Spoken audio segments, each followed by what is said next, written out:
सबको जय मसीह की। एक बार फिर से मैं आप सबका स्वागत अपने चैनल ग्रेस एंड ग्लोरी पर प्रभु यीशु मसीह में करती हूँ।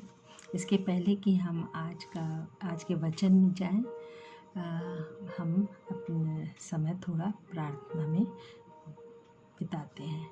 आइए हम अपने सरों को झुकाएं और प्रार्थना में जाते हैं। पवित्र पवित्र पवित्र सर्वशक्तिमान सर्व सामर्थी परमेश्वर, हम आपका धन्यवाद करते हैं कि पिता परमेश्वर आप हमारे पास हैं। और पिता परमेश्वर आपने प्रभु जी इस प्लेटफॉर्म पर खड़ा किया कि पिता परमेश्वर मैं वचन के साथ वचन दूसरों तक आपका पहुंच पाए। प्रभु आपने ये वचन ना तो मेरी बुद्धि ना मेरी शक्ति से, परंतु पिता परमेश्वर पवित्र आत्मा की अगुवाई में होने पाए। मेरे परमेश्वर, मेरे शब्द मुंह से निकलने वाले हर एक शब्दों पर, हर एक वचनों पर प्रभु आपका पूर्ण नियंत्रण हो। प्रभु पिता परमेश्वर, जो भी इस वीडियो को सुने, इस संदेश को सुने, प्रभु होने दे कि ये प्रभु आपके पवित्र वचन उनके हृदयों में कार्य करें। वे वचन प्रभु जी व्यर्थ ही ना सुने जाएं, परंतु वे बहुत सारे फल लाने वाले हों और हर एक की आत्मिक उन्नति होने पाए। मेरे परमेश्वर, धन्यवाद करते हर एक को वचन को समझने के लिए बुद्धि और समझ दीजिए। मेरे परमेश्वर, सारा आदर और महिमा आपको देते हुए इस विनती को अपने मुक्तिदाता प्रभु यीशु मसीह के सामर्थी नाम से मांगती हूँ। आमीन आमीन आमीन। मेरी पिछली जो 2 वीडियो थी वो शारीरिक अभिलाषाओं पर आधारित थी और उसी पर परमेश्वर का संदेश था। तो उसको सुनने के बाद कुछ लोगों ने प्रश्न किया, अब थोड़े से लोग, ज़्यादा तो नहीं, परंतु कुछ लोगों ने प्रश्न किया और उस प्रश्न को बड़े ध्यान से सुनिएगा, क्योंकि उन्हीं प्रश्नों के ऊपर आधारित आज का वचन है। तो उन्होंने प्रश्न किया था कि यदि इन शारीरिक अभिलाषाओं को परमेश्वर ने पाप ठहराया है तो इन्हें परमेश्वर ने मनुष्य के अंदर डाला ही क्यों। तो ये है प्रश्न और इसी प्रश्न पर आज आधारित है आज का संदेश। पहली बात तो हम इस बात को सोचें कि ऐसे प्रश्न कौन लोग करते हैं। तो इनको हम 2 प्रकार के मनुष्यों की कैटेगरी में डालते हैं, जो कि इस प्रकार के उनके मन में प्रश्न भी उठते हैं और वे उनको वो ऐसे प्रश्न करते हैं। तो पहला तो है कि अन्य जाति के लोग जो गैर मसीह हैं, जिनके पास ना तो बाइबल है ना सत्य का वचन है और उनका जीवन पूर्णतः अंधकार में है और वे पर जीवन की सच्चाई को नहीं जानते और सत्य के वचन को नहीं जानते, इसलिए वो इस प्रकार के प्रश्न करते हैं। दूसरे वो हैं जिन्होंने मसीह समाज में जन्म तो ले लिया है, उनका वो परिवार में, मसीह परिवार में तो जन्म उनका हुआ, परंतु आगे जाके जब वो बड़े हुए तो उन्होंने उनके जीवन में ना तो परमेश्वर का वचन है, ना प्रार्थना है। उनका जीवन ना तो प्रार्थना पर आधारित है और वो पूर्णतः सांसारिक हैं। और कुछ ऐसे भी लोग हैं जो अन्य जातियों से आए, प्रभु यीशु मसीह को ग्रहण करके उद्धार भी प्राप्त किया। कुछ दिन तक वे पर बहुत ही आत्मिक रहे, परंतु संसार की अभिलाषाओं ने, संसार की चिंताओं ने उनके इन सारे उल्लास को दबा दिए और वे पुनः उस अंधकार की दुनिया में चले गए। और ऐसे लोगों के जीवन से वचन भी दूर हो गया, उनके जीवन में प्रार्थना का कोई स्थान नहीं रहा। तो इस प्रकार से ऐसे लोग जो हैं उनके मन में इस प्रकार के प्रश्न उठते ही उठते हैं। तो हम इस प्रश्न का जवाब मैं वचन से ही देने की कोशिश करूँगी और परमेश्वर से प्रार्थना करूँगी कि वो मुझे इस प्रश्न के उत्तर देने में मेरी पूर्णतः अगुवाई करें। तो सबसे पहले तो हम ये जानने की कोशिश करेंगे कि ये एक प्रकरण में पढ़ना मांगूंगी बाइबल से, जहाँ पर मनुष्यों को पशु के समान बताया गया है, और वो भी संसार का सबसे बुद्धिमान व्यक्ति जो राजा सुलेमान। तो राजा सुलेमान ने अपनी पुस्तक सभोपदेशक में लिखा है। तो आइए हम सभोपदेशक उसके 3 अध्याय के 18वें से 20 वचन तक देखते हैं वहाँ क्या लिखा है। मैंने मन में कहा, यह इसलिए होता है कि परमेश्वर मनुष्यों को जांचे ताकि वे देख सकें कि वे पशु समान हैं, क्योंकि जैसी मनुष्यों की वैसी ही पशुओं की भी दशा होती है। दोनों की वही दशा होती है, जैसे एक मरता वैसे ही दूसरा भी मरता है। सबों की श्वास एक सी है, और मनुष्य पशु से कुछ बढ़कर नहीं। सब एक स्थान में जाते हैं, सब मिट्टी से बने हैं, और सब मिट्टी में फिर मिल जाते हैं।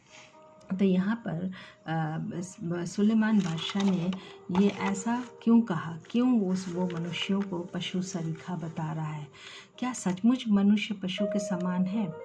यदि आप कहें कि मनुष्य पशु ही है जैसा है, तो फिर मनुष्यों के लिए तो संविधान है, कानून है, नियम है, व्यवस्था बनाई गई है। और यदि मनुष्य पशु समान है, उसके लिए ये सब है, तो फिर पशुओं के लिए भी ये सब होना चाहिए। अब आप कहेंगे कि क्या मनुष्य पशु सरीखा है? क्या हम पशु के समान हैं? तो इस प्रश्न का जवाब नहीं भी है और हाँ भी है। तो मैं ऐसा क्यों कह रही हूँ ये भी आप कहेंगे। तो चलिए मैं इस प्रश्न का उत्तर 3 बातों के आधार पर करूँगी। और पहला आधार है कि मनुष्य पहले पशु समान नहीं था। बहुत ध्यान से सुनिएगा तीनों आधारों को। पहला आधार है कि मनुष्य पहले पशु समान नहीं था। दूसरा आधार है कि आज्ञा तोड़ने और वाटिका से बाहर आने पर मनुष्य पशु समान आज हो गया, और वो आज भी बहुत से मनुष्य जो हैं वो पशु समान हैं। और तीसरा आधार जो मैं बता रही हूँ वो कि आगे चलकर क्या हम मनुष्य जो है वो पशु ही बने रहेंगे। तो इस बात के लिए हम ये जो तीनों आधार हैं इनमें बड़ा भेद है, जिससे संसार के बहुत से लोग तो जानते हैं, है ना, और वो थोड़े से लोग हैं, बहुत उनका परसेंटेज कम है।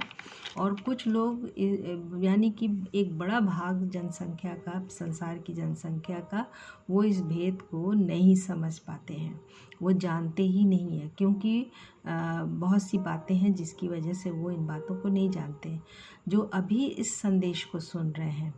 कुछ लोग तो इन तीनों आधारों को जानते हैं, जो सुन रहे हैं उनमें से बहुत से लोग इन तीनों आधारों को के भेद को समझते हैं, जानते हैं, लेकिन कुछ लोग हैं नहीं जानते हैं। परंतु मैं ये दावे के साथ कहती हूँ कि नहीं जानने वालों के लिए आज ये संदेश जो है वो उसके सुनने के बाद ये भेद नहीं रह जाएगा। तो सबसे पहला प्रश्न है कि पहले क्या मनुष्य पहले पशु समान नहीं था। और इस बात के लिए हम जानते हैं कि पहले हम तो मनुष्य की उत्पत्ति को देखें कि मनुष्य की उत्पत्ति कैसे हुई, तो परमेश्वर ने मनुष्य को बनाया कैसा था। इन बातों को यदि हम समझ लें तो हमें ये पहला आधार बिल्कुल समझ में आ जाएगा। तो परमेश्वर ने मनुष्य को जब बनाया तो उसने अपने स्वरूप में बनाया, और इसको हम उत्पत्ति के पहले अध्याय उसके 27वें वचन में देखते हैं। तब परमेश्वर ने मनुष्य को अपने स्वरूप के अनुसार उत्पन्न किया, अपने ही स्वरूप के अनुसार परमेश्वर ने उसको उत्पन्न किया, नर और नारी करके उसने मनुष्यों की सृष्टि की। तो यहाँ स्पष्ट है कि परमेश्वर ने अपने स्वरूप और समानता में बनाया, और मनुष्य को यानी कि भले ही परमेश्वर ने जो हमारा शरीर बनाया, मनुष्य का शरीर बनाया, वो सृष्टि के तत्वों से बनाया है, लेकिन जो उसके अंदर है वो परमेश्वर का स्वभाव डाला था। यानी कि परमेश्वर ने अपनी श्वास फूकी थी। और इसका जो सत्य है वो हमें यहाँ पर दिखाई देता है कि पहला उत्पत्ति के पहले अध्याय के 7वें वचन में ये हमें बिल्कुल स्पष्ट दिखाई देता है कि परमेश्वर ने अपना स्वभाव मनुष्य के अंदर डाला था। और यहोवा परमेश्वर ने आदम को भूमि की मिट्टी से रचा और उसके नथनों में जीवन का श्वास फूंक दिया। तो यानी कि मनुष्य, यानी आदम जो पहला मनुष्य बनाया, उसको परमेश्वर ने मिट्टी से बनाया, मिट्टी का पुतला बनाया। और उस पुतले में उसने कहाँ से उसको जीवनदायी कैसे बनाया, उसको एक जीवित प्राणी कैसे बना दिया, अपनी श्वास फूंक कर। जब उसने अपनी श्वास फूंकी तो उसमें आत्मा, प्राण और पवित्र आत्मा, ये तीनों ने प्रवेश किया। और इस तरीके से मनुष्य में के अंदर परमेश्वर का स्वभाव चला गया। परमेश्वर का तो स्वाभाविक रूप से वो परमेश्वर के समान था, और शरीर जो उसका था वो सृष्टि के तत्वों से बना हुआ था। तो इस तरीके से वो तब ये स्पष्ट होता है, क्योंकि परमेश्वर का कोई कार्य, परमेश्वर की कोई सोच पशुओं के समान नहीं है। तो पशुओं को तो उसने शब्दों से बनाया था, मनुष्य को उसने अपने हाथ से रचा था और अपनी श्वास फूकी थी। तो इसलिए मनुष्य और पशु में बिल्कुल अंतर था। लेकिन दूसरा प्रश्न दूसरा आधार जब हम देखते हैं, तो दूसरा आधार है कि मनुष्य आज मनुष्य जो है वो पशु समान है। मैंने कहा था कुछ लोग हैं ना, इसका उत्तर हाँ भी है और नहीं भी है, क्योंकि आज के समय, वर्तमान समय की बात कर रही हूँ। लेकिन जब हम उस समय को देखते हैं जब परमेश्वर ने मनुष्य को, यानी आदम को अदन की वाटिका में रखा था, तब वो कैसा था? उस समय वो पूर्णतया परमेश्वर के स्वभाव में था, परमेश्वर की समानता में था, स्वरूप में था। इस तरीके से हम देखते हैं कि मनुष्य कोई भी उसके अंदर में पशु जैसा गुण नहीं था। लेकिन जब परमेश्वर ने उसको वहाँ रखा, तो और इसके लिए हम सबसे बड़ी बात कहते हैं कि वो जब चूँकि वो सृष्टि से तो बना था, सृष्टि के तत्वों से बना हुआ था, लेकिन आदम सृष्टि का हिस्सा नहीं था। ये स्पष्ट करता है कि आदम सृष्टि का हिस्सा नहीं था, क्योंकि यदि वो सृष्टि का हिस्सा होता तो उस अदन की वाटिका में जो सृष्टि के 3 नियम होते हैं वो भी वहाँ पे दिखाई देते।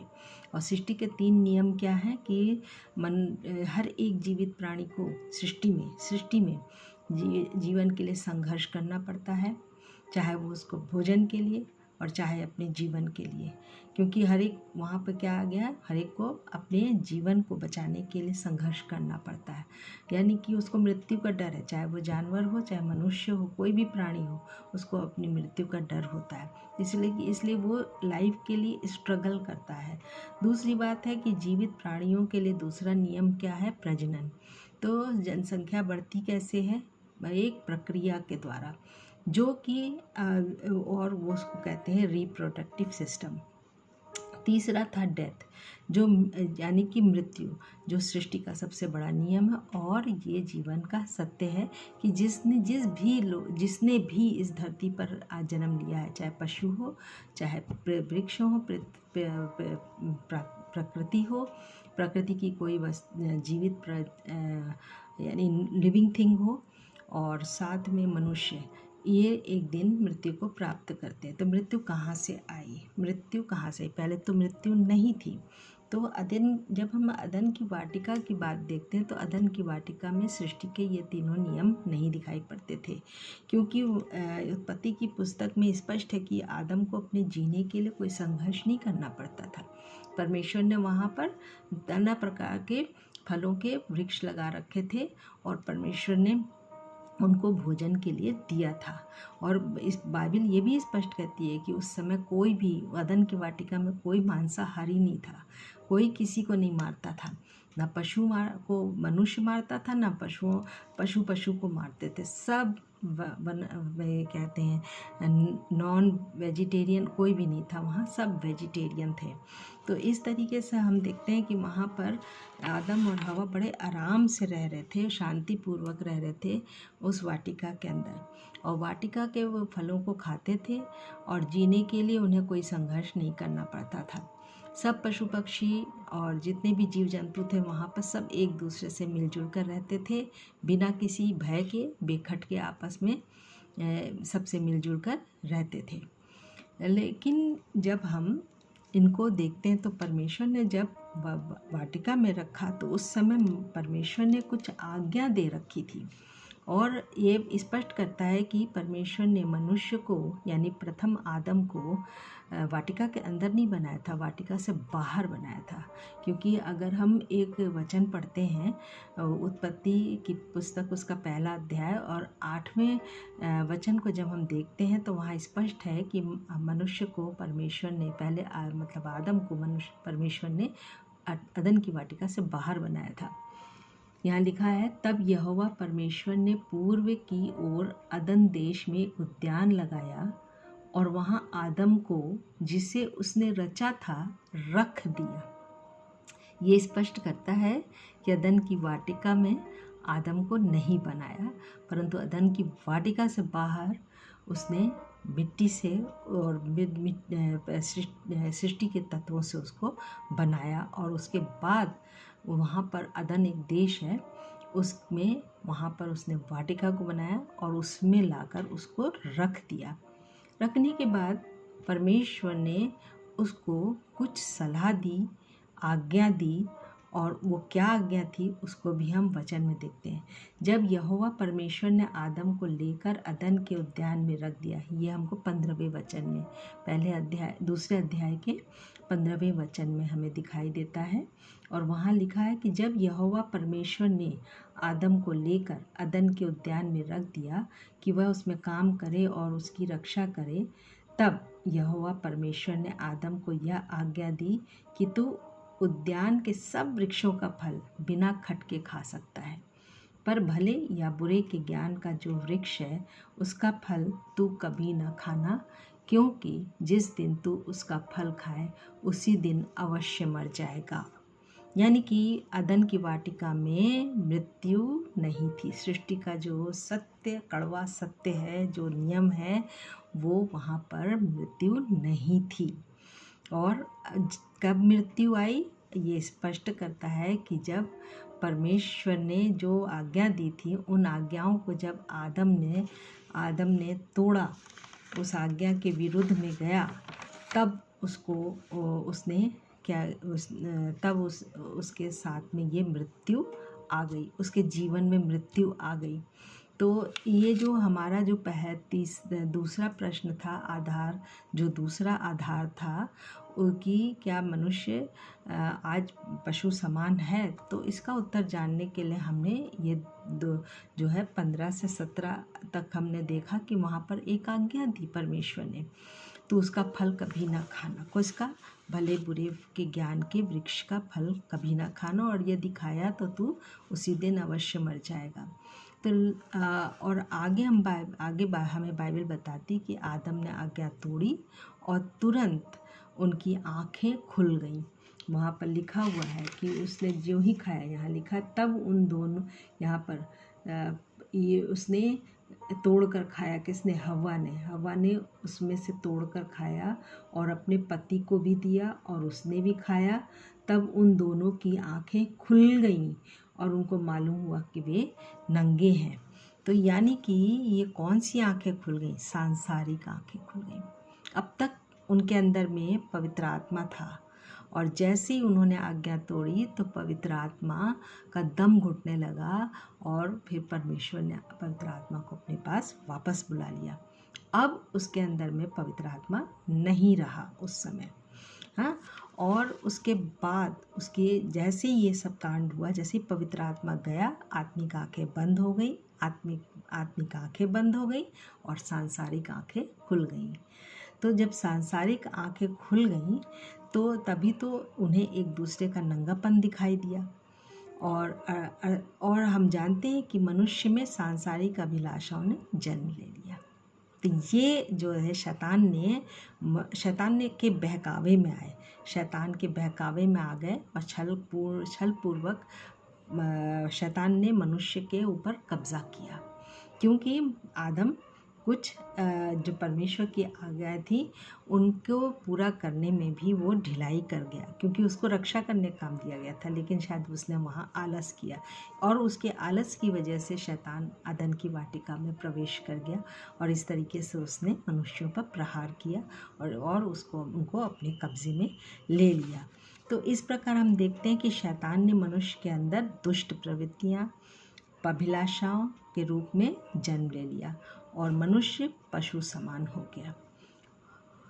उसे परमेश्वर ने अदन की वाटिका में पहले तो क्या था, सबसे पहले क्या किया, सांप को, जो कि शैतान सर्प के रूप में आके ही उनको बरगलाया था उसने, और आदम को और हव्वा को पहले श्रापित किया, उन्हें दंड के रूप में श्राप दिया और फिर उन्हें अदन की वाटिका से बाहर निकाल दिया, जहाँ उसी समय से जब अब वो सृष्टि में आ गए, अब वो अदन की वाटिका में नहीं रहे, अब वो सृष्टि में आ गए और जैसे ही सृष्टि में आए तो वहाँ पर क्या हुआ कि उनके ऊपर तीनों नियम लागू हो गए।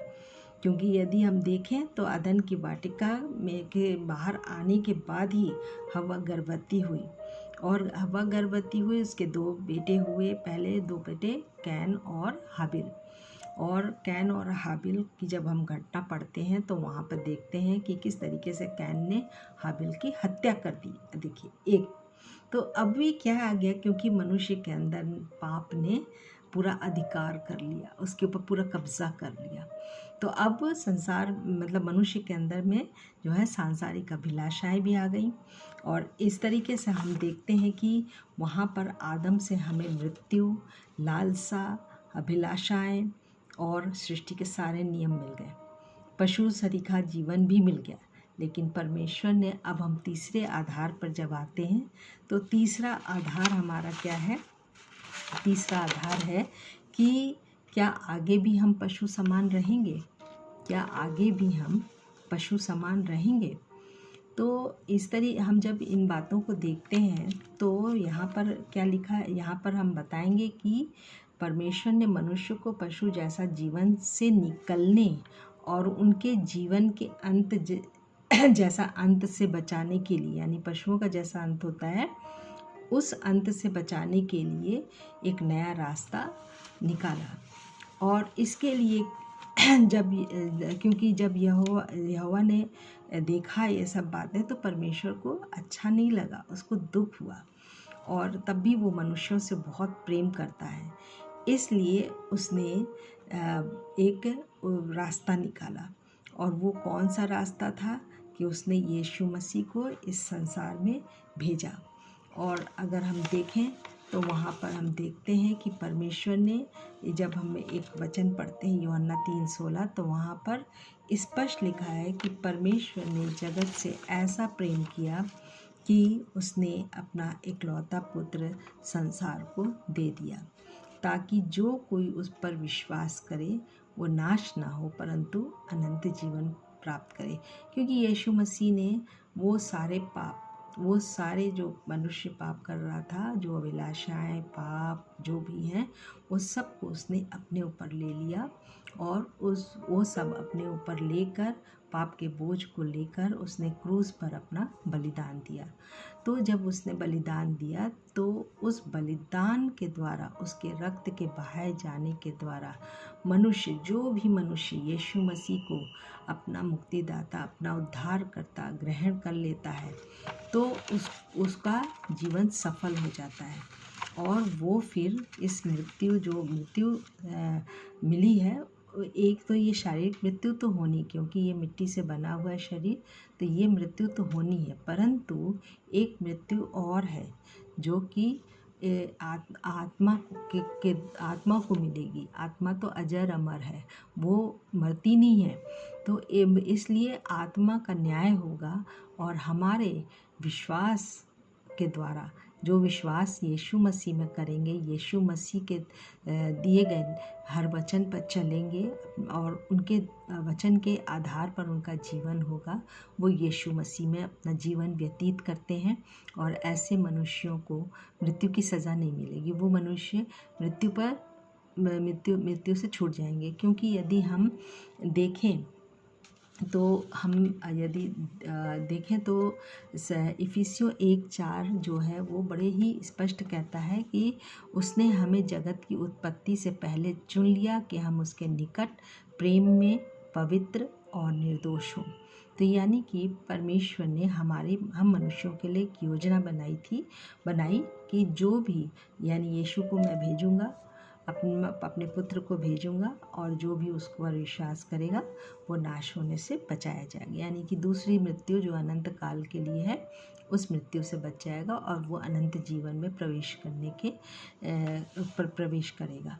तो यहाँ पर नए जन्म की बात हो रही है। और अगर हम यूहन्ना 3:5 पढ़ें तो यूहन्ना की पत्री नहीं, यूहन्ना सुसमाचार, यूहन्ना के सुसमाचार के 3 अध्याय उसके 5वें वचन में जब हम देखते हैं तो यीशु ने उत्तर दिया। यहाँ यीशु मसीह अपने चेलों से और जो भी लोग आसपास उसके पास थे उन सब से बातें कर रहा और कह रहा है। तो यीशु ने उत्तर दिया, मैं तुझसे सच सच कहता हूँ कि जब तक कोई मनुष्य जल और आत्मा से ना जन्मे तो वह परमेश्वर के राज्य में प्रवेश नहीं कर सकता। पर जो यीशु मसीह को ग्रहण करते हैं, उसको अपना उद्धारकर्ता, अपना प्रभु मान लेते हैं, तब उनको जल और पवित्र आत्मा से उसका बपतिस्मा होता है और इस तरीके से वो एक नया उसका जन्म होता है वहाँ। क्योंकि उसको पानी में हम जब डालते हैं, मनुष्य पानी में अंदर डाला जाता है, उसके अंदर डुबकी लगाता है, तो उस समय उसके बाद जो आता है, तो यानी कि अपने पुराने मनुष्यत्व को वहाँ दफना दिया और अब एक नए मनुष्यत्व, एक नई सृष्टि बनकर निकलता है। और नई सृष्टि ये है कि वो यीशु मसीह के वचनों पर बाइबल के अनुसार उसका जीवन होता है और इस तरीके से वो पशु समान जीवन जो है उससे छूटता है और वो बाहर आता है। वो तमाम संसार की अभिलाषाएं उसकी समाप्त होती जाती हैं, क्योंकि वचन ऐसा है जो जल की तरह कार्य करता है और उसको पवित्र और निर्दोष बनाता जाता है। तो ये इसका जो बहुत ही सुंदर एक प्रकरण दिया हुआ है, जिसमें कि हम देखते हैं कि पहला कुरिन्थियों उसके 15वें अध्याय में यदि हम 45 से 49 तक और फिर 55 से 58 तक पढ़ते हैं तो वहाँ पर हम देख रहे हैं कि मनुष्य का जीवन कैसे होता है। तो यहाँ पर हम देखते हैं कि यहाँ पर लिखा हुआ है 15वें वचन के उसमें हम पढ़ेंगे 45 से। तो 45 से लिखा है कि प्रथम मनुष्य अर्थात आदम जीवित प्राणी बना और अंतिम आदम जीवनदायक आत्मा बना। तो यानी कि यीशु मसीह जो है वो हमें अनंत जीवन देता है, वो जीवनदायक आत्मा है। तो इस तरीके से हम जब यीशु मसीह को मानते, जो मनुष्य तो वो पशु समान जीवन उनसे दूर हो जाता है, वो उससे निकल जाते हैं और फिर वो आत्मिक रीति से बढ़ते जाते हैं और आत्मिकता में उनकी उन्नति होती है और इस तरीके से वो अनंत जीवन के लिए तैयार होते जाते हैं। तो ये होता है यीशु मसीह के द्वारा। और जब हम 55 से पढ़ते हैं तो वहाँ पर, क्योंकि यीशु मसीह का जीवन अगर देखें तो यीशु मसीह ने क्या किया, यीशु मसीह क्रूस पर मारा गया, उसको शारीरिक मृत्यु आई, लेकिन वो तीसरे दिन मृतकों में से जी उठा, यानी कि उसने मृत्यु पर पूरी तरीके से विजय प्राप्त कर ली। और जितने लोग यीशु मसीह के अनुयायी होते हैं, उसके वचनों पर चलने वाले होते हैं और ताज़ जिंदगी वो जीवन यीशु में बिताते हैं, उनका जीवन यानी कि वो उस दूसरी मृत्यु पर पूरी तरीके से विजय प्राप्त करते हैं। क्योंकि एक दिन यीशु मसीह आएगा और उस समय कब्रें खुलेंगी, जो यीशु में सो गए हैं वो कब्रें खुलेंगी और वो उसमें से निकल आएंगे, यानी कि उनका शरीर जो है वो एक महिमामय देह में बदल जाएगा, और जो जीवित रह जाएंगे, जो जीवित रहेंगे, उनका भी शरीर, ये जो हमारा शरीर है, यदि मैं जीवित रह गई, आप जीवित रह बचे रहे यीशु मसीह के उस गुप्त आगमन के समय में, तो उस समय हमारी ये देह जो है वो महिमामय देह में परिवर्तित हो जाएगी, जो सेकंड्स में होगा। मतलब कि हमारी आंख पलक झपकेगी और हम लोग बदल जाएंगे और फिर वो उठा ले जाएंगे। तो ये रैप्चर का टाइम होगा, जबकि पूरे संसार से हज़ारों की, लाखों की संख्या में जो है लोग उठा लिए जाएंगे और लोग देखते रह जाएंगे। तो यहाँ पर लिखा है, हे मृत्यु तेरी विजय कहाँ रही? तेरी विजय कहाँ रही? विजय तो यीशु ने प्राप्त कर ली। उसने मृत्यु को हरा दिया, उसने मृत्यु को हरा दिया। और यहाँ लिखा है, हे मृत्यु तेरा डंक कहाँ रहा? तो मृत्यु का डंक पाप, तो पाप से तो मुक्ति मिल गई। जब यीशु मसीह को ग्रहण किया और यीशु मसीह के वचनों पर चलने लगे, यीशु मसीह के जैसा जीवन उनका बनने लगा, तो वो तो पाप तो उनका क्या हुआ? धुल गया, पाप धुल गया, क्योंकि यीशु ने उनके पापों को अपने लहू में धो दिया। तो फिर पाप नहीं है। तो जब पाप नहीं है तो मृत्यु नहीं है, क्योंकि पाप की सज़ा जो है वो मृत्यु है। तो इस तरीके से मृत्यु पर विजय मिली। तो हमें विजयी बन के रहना है। इसीलिए आगे कहता है, इसीलिए हे मेरे प्रिय भाइयों, विश्वास में दृढ़ और अटल रहो और प्रभु के काम में सदा आगे बढ़ते जाओ, क्योंकि तुम यह जानते हो कि प्रभु में किया गया तुम्हारा परिश्रम व्यर्थ नहीं है। और इस तरीके से जो है पाप खत्म, और पाप से फिर मृत्यु भी खत्म, और मनुष्य जो है अनंत जीवन में प्रवेश करता है। तो हमें ये तीसरे आधार का, तो तीसरा आधार बिल्कुल क्लियर हो गया कि आगे हम मनुष्य जो हैं वो पशु समान नहीं रहेंगे। और आज भी जो जितने भी लोग यीशु मसीह को अपने जीवन का प्रभु और उसको अपना मुक्तिदाता मान लेते हैं, स्वीकार कर लेते हैं, और वो फिर जल और आत्मा से बपतिस्मा ले लेते हैं, तो वो उनका एक नया जन्म हो जाता है और नई सृष्टि होकर जब अपनी सारी पिछली बातों को भूल कर और आगे बढ़ते जाते हैं नई वचन के अनुसार, तो फिर उनका जीवन जो है वो अनंत जीवन में प्रवेश होने के योग्य बन जाता है, और वो उनका जीवन उस पशु समान सरीखे जीवन से वो बाहर निकल आते हैं। और फिर वो वैसे ही जैसा परमेश्वर ने आदम को बनाया था वैसे ही मनुष्य बन जाए। उनकी सारी सांसारिक अभिलाषाएं समाप्त हो जाती हैं और वो पूरी रीति से आत्मिक होकर जीते हैं, और उनका कोई भी मन नहीं लगता, संसार की कोई भी बात में मन नहीं लगता, और हर समय उनका ध्यान अपने प्रभु में होता है। जो भी वो काम करते हैं वो उनके ध्यान में ये रहता है कि जो भी मैं काम कर रहा हूँ वो इससे मेरे परमेश्वर, मेरे प्रभु यीशु मसीह को महिमा मिलने पाए। सो उनके ध्यान में हमेशा रहता है। तो इस तरीके से हम देखते हैं कि आपको अपने प्रश्न का उत्तर मिल गया होगा, अवश्य मिल गया होगा, कि मनुष्य के अंदर में अभिलाषाएं परमेश्वर नहीं भेजता, परंतु मनुष्य ने कुछ गलतियां की हैं जो कि जो हमारे आदि माता पिता थे, यानी कि आदम और हव्वा, और उन्होंने जो परमेश्वर की आज्ञा को तोड़ा था, उसकी वजह से उनके अंदर में अभिलाषाओं ने, पशु समान प्रवृत्तियों ने जन्म ले लिया था। लेकिन परमेश्वर ने एक अनोखा मार्ग निकाल लिया। उसने योजना बना ली थी, सृष्टि की उत्पत्ति से पहले ही उसने इस योजना को बना ली थी कि ऐसा होगा और मैं मनुष्यों को कैसे बचाऊंगा। तो उसने सारी योजना बना ली थी, और इस तरीके से मनुष्य को उस पाप से बाहर निकाला, पशु सरीखे जीवन से बाहर निकालकर अनंत जीवन में प्रवेश करने के योग्य बनाया। आशा करते हैं कि आपको अपने प्रश्न का उत्तर मिल गया होगा और बहुत से लोगों को बहुत सी बातें समझ में भी आ गई होंगी। मैं परमेश्वर का धन्यवाद करती हूँ। आइए हम प्रार्थना करें। धन्यवाद धन्यवाद धन्यवाद पिता परमेश्वर, इन सुंदर वचनों के लिए प्रभु आपका धन्यवाद करते हैं कि आपने प्रभु जी अपने मेरे मुंह के हर वचन को, हर शब्दों को प्रभु अपने पूर्ण नियंत्रण में रखा। मेरे परमेश्वर होने दे प्रभु जी ये वचन के द्वारा प्रभु लोगों का जीवन प्रभु जी पशु जीवन से निकल कर बाहर आए और वे पिता परमेश्वर आत्मिक मनुष्य की तरह जिएं और वो अनंत जीवन के वारिस बन सके पिता परमेश्वर। हम प्रभु जी इस वक्त उन संसार के तमाम लोगों के लिए प्रार्थना करते हैं जो पिता परमेश्वर तमाम प्रकार की परेशानियों, बीमारियों से और प्रभु जी कष्टों से गुजर रहे हैं पिता परमेश्वर। उन पर प्रभु जी अपना अनुग्रह कीजिए कि वे पिता परमेश्वर इन सब बातों से प्रभु जी उन्हें छुटकारा मिले। उनको प्रभु जी हर एक को प्रभु जितने मनुष्य हैं प्रभु जी होने दे कि आपके अनुग्रह से लोगों की आत्मिक आंखें खुलें और वे आत्मिक बातों में प्रवेश कर सके मेरे परमेश्वर। धन्यवाद करते हैं, हर बात को प्रभु जी हम आपके हाथों में सौंपते हैं पिता परमेश्वर, और प्रभु जी आपका धन्यवाद करते हैं। सारी महिमा और आपकी सारी प्रशंसा आपको देते हुए इस विनती को अपने मुक्तिदाता प्रभु यीशु मसीह के सामर्थी नाम से मांगते हैं। आमीन आमीन।